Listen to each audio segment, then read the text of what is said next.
Welcome back, ladies and gentlemen. This is a channel where I'm more proud to be Texan than you are to be a father or anything else. Guaranteed. So, today we're going to be going over something, but before we do, I'd like to give you a little piece of advice. In light of recent actions by our fantastic administration, our enemies of America have become more bold than ever. Meaning China is going to have their eyes on Taiwan, Russia is going to have their eyes on a few other countries. That being said, I think it's very important that right now you make steps to become more self-sufficient than you currently are. You need to stop depending on people for food, water, a lot of stuff. If Taiwan gets taken, no computer chips, none of this shit, no more phones, none of that. So I encourage you to be less of a consumer and more of a producer. You should be independent, reliable on only you. That is the only person you can count on, and I know this is kind of a serious topic, and I'm typically not very serious, but this is serious. I mean, not good. We are a laughing stock right now due to our current administration. If you disagree with me, then go ahead and stop watching now, because I don't give a shit if you watch or not. Speaking of self-reliability and independence, we are looking at the Mossberg 500. You have the option to actually, mine particularly came with a pistol grip where you could change this stock out for a grip, but there are some problems using a pistol grip because I like to use 3-inch slugs for self-defense and hunting more than that. So that is something to take into consideration. Now, I'm not going to give you any history or anything like that. I'm going to let you know off the front that I do believe these things are very well worth buying. They're affordable, and evidently, according to their history, they have even been used in some wars, and I can see why that would be. It's a fine pump action shotgun. Your trip lever, or your how you're going to pump it for the first time, is going to be right here, this little button. You'll push that down, give it a pump, and then every shot after that, so you'll pull the trigger, that will fire around. Every shot after that, you will not have to pull that. And just to give an example of that, trigger pull. So it's only the first round where you'll have to use that lever. Now, I'm not going to give you any more history. I'm not going to do much more than that. I just want to show you what this thing can do, how accurate it can be, and how fun it can be to shoot. Now, first, before we go into me shooting, let's look at a few inexperienced or amateur, less than experienced shooters shooting with the pistol grip 3-inch slug. I think that will be fun for everybody to see. We got this Mossberg 500, short, no stock.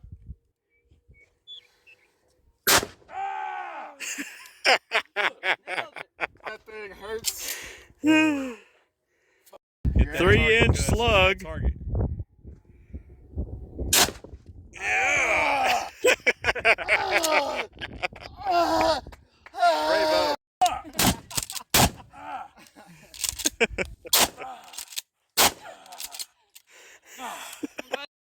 Might seem a bit dramatic, but it's not.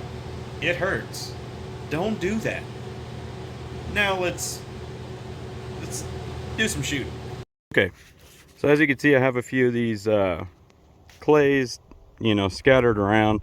I don't have any specific amount that I want to have up here, but it's about how many I can hit. I'll be back about maybe 30 to 40 feet, and I'll have y'all a little closer so you can see these clays get hit if they do. If not, then I suck and I'm sorry. But essentially, this is to test if you could use the Mossberg 500 to eat if you had to. I'm sure you could if you were close enough, but with the efficacy being around 40 yards or so, if you were able to have a dove, or say a squirrel or a rabbit or something flying or running that distance from you, you should be able to hit it. I'll be, like I said, 30 to 40 feet back, so not quite what we're looking at. But this is just to see how effectively you can go from sporadically placed targets. So with the capacity being 5+1, I'll try to hit every single shot that I take. But you got to be able to move quickly, you know, and be accurate. So let's see if I can do that.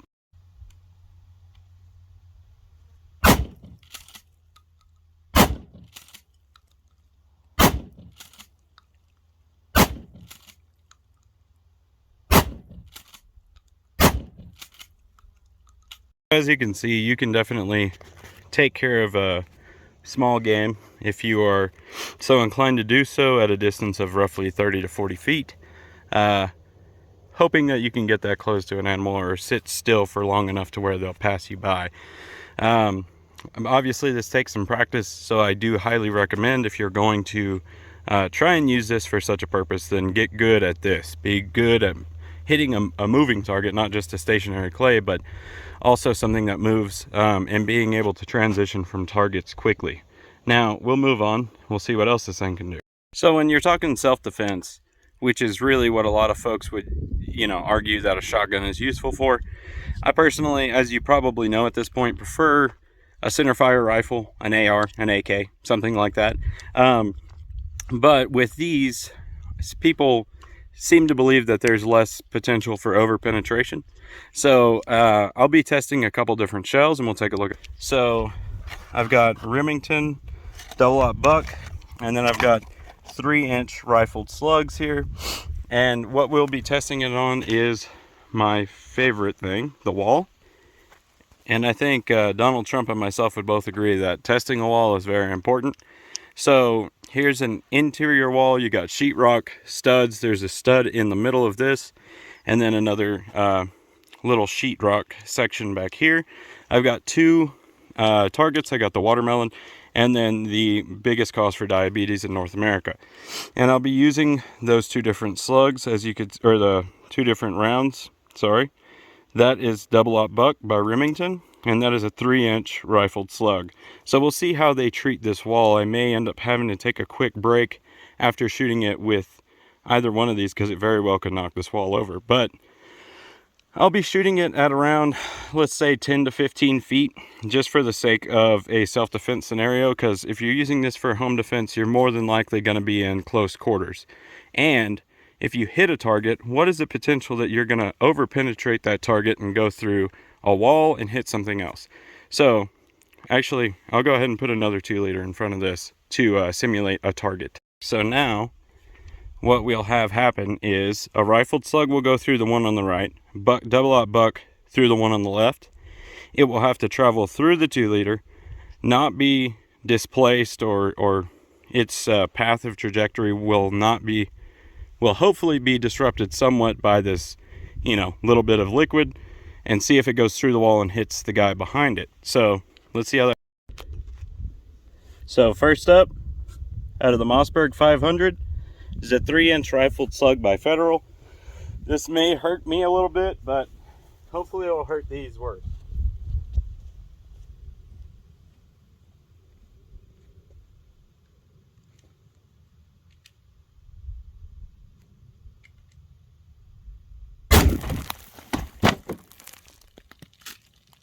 Okay, so as you can see, that's pretty devastating. That's how it came through the wall, and we'll see how it went in. Dude, this thing's wrecked. Christ almighty. Hang on. Put the wall set back up. As you can see, it cooked right through a 2-liter. I understand that that's not exactly comparable to a human, or like, you know, a monster coming in, a terrorist, whatever it might be. But I mean, look at what that will do to your wall. And then on the back side, as you saw already, it pretty much just destroyed that watermelon, and that's fun. So anyway, now that I've cleaned this camera up a little bit, let's go ahead and try the double-aught buck and see if it does the same thing. And remember, that's 2 3/4 inch. That was a 3-inch slug. Now the next one we'll be firing is a double-aught buck. It's a bit different in the way that the projectiles will come out and the way that they're designed. So maybe I'll scoot my camera back a little bit more. But I get the feeling we're going to get similar results. Maybe the watermelon will prove to be tougher than a 2 liter. Next is a 2 3/4 inch double-aught buck by Remington. I imagine we're going to get some similar results, but let's just see.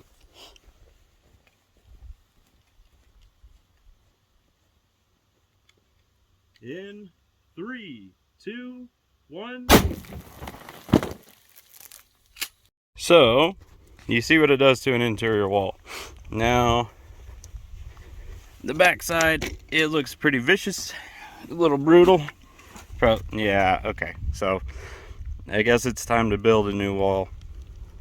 So, let's move on to something different. Before we do, you can pretty much tell. I mean, you're risking over penetration shooting anything. Make sure you know the 4 rules. Of course, make sure you know what's in front of and behind your target. In this case, if there's an interior wall behind your target, you better hope they're pretty thick, or, you know, at least are capable of slowing down around a little bit more than these guys are. But anyway, next test. So I've done this before with the 50 Beowulf, and unfortunately I didn't have any FMJs. So it only went through, I think, 4, maybe 3 2 liters at a time. But what I'll be doing now is a 3/4 inch slug and seeing how many 2 liters it will go through with about 6 inches of space, give or take, because of that. But give or take, to see how far the rifled slug will travel and to see if it gets disrupted by any of this, you know, liquid. Okay, 3-inch slug. I'll do that at about 10 feet. Let's see how it goes.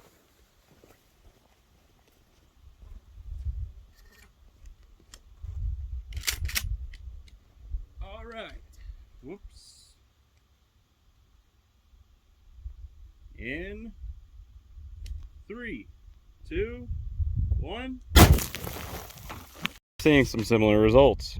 Looks like 3 2 liters did the trick, and at least partially slowing down the slug, and we have 2 left, which gives us the opportunity to run through some different types of rounds. So what I'll end up doing is I'll put a few more guys up here, and we'll just do it. Will be my target base. So let's start with birdshot.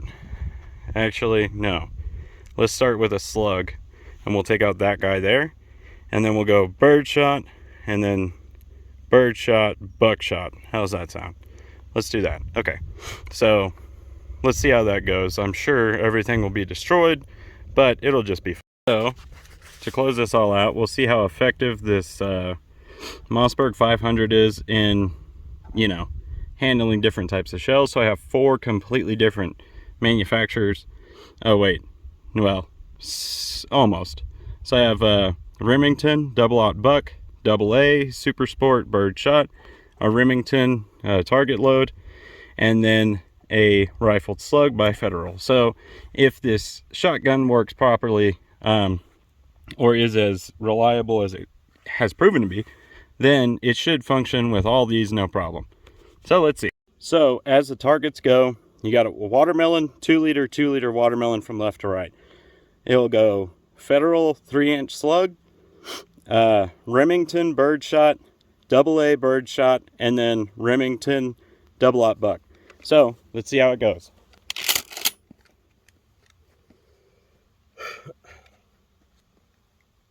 Fire in the hole.